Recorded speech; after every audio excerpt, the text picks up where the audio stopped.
bit at, thank you, Travis. Lean forward a little bit at our hips.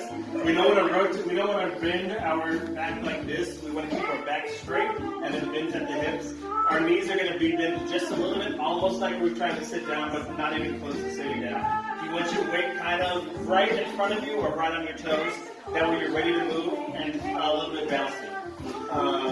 Yeah, so that's it. I want you guys to practice everything that we've been going over and also rotate.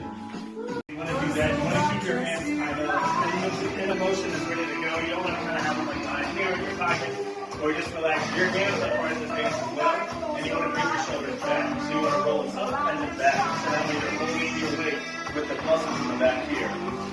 That's going to be a very active position. That's going to help you a lot when you are connected to the person. The more engaged you are with your body and connected to the other person, the more clear you are. Get close to it while I'm talking, okay? That's an important thing to practice. It's even good to do during the social. If you're not dancing and you're trying to get better, just practice that basic. So what's going to happen now is we're going to go to the next level of connection. We're going to go to close the wrist connect. So this is what it's going to look like. The things that we are looking at is you can do this ballroom position where the hand is up like this. This is okay, but technically wrong, but there's also technically no wrong way to dance.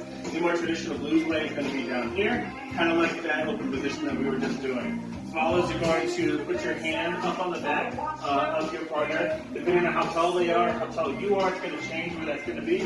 The goal is to get as much of your arm touching your partner as you can. I've got my hand all the way down to the middle of my bicep, touching my partner. That's the goal is. All of that is going to make it easier to hear what your partner is trying to lead.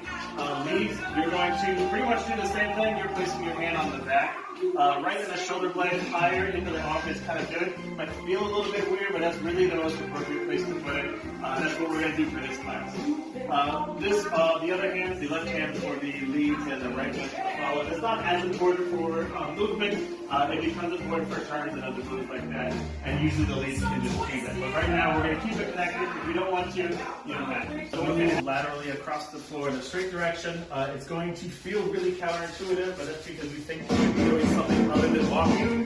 You're going to be walking. It's straight walking. We will probably end up lining up going this way, but don't move yet. I'm going to do some movement first. So what's going to happen is, just like we were going side to side, we're just going to go straight forward and back, kind of like we're skiing. We're not ice skating, we're not rollerblading. I'm moving straight. You see my feet across these planks, but I'm staying on these planks.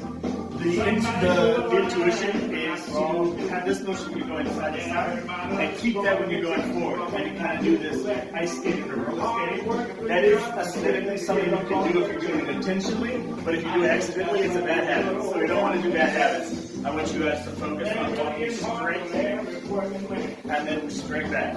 One of the other things that I want you to practice is this movement where I'm changing direction. If I want to go backwards, I'm going to finish this step out here, but instead of shifting my weight to it, I'm just going to push my leg back. That's going to make it really easy for you to change direction. So that's the way that you're doing it with your partner. You want to finish that movement to count that time and then move. The only thing that I'm not doing is I'm not shifting my weight on that. It'll make a little bit more sense when we get up moving. So what I want everyone to do is face these chandelier kind of things, and you can use the floor planks to kind of keep yourself in line and just start moving back and forth. The only time I will not do is stop.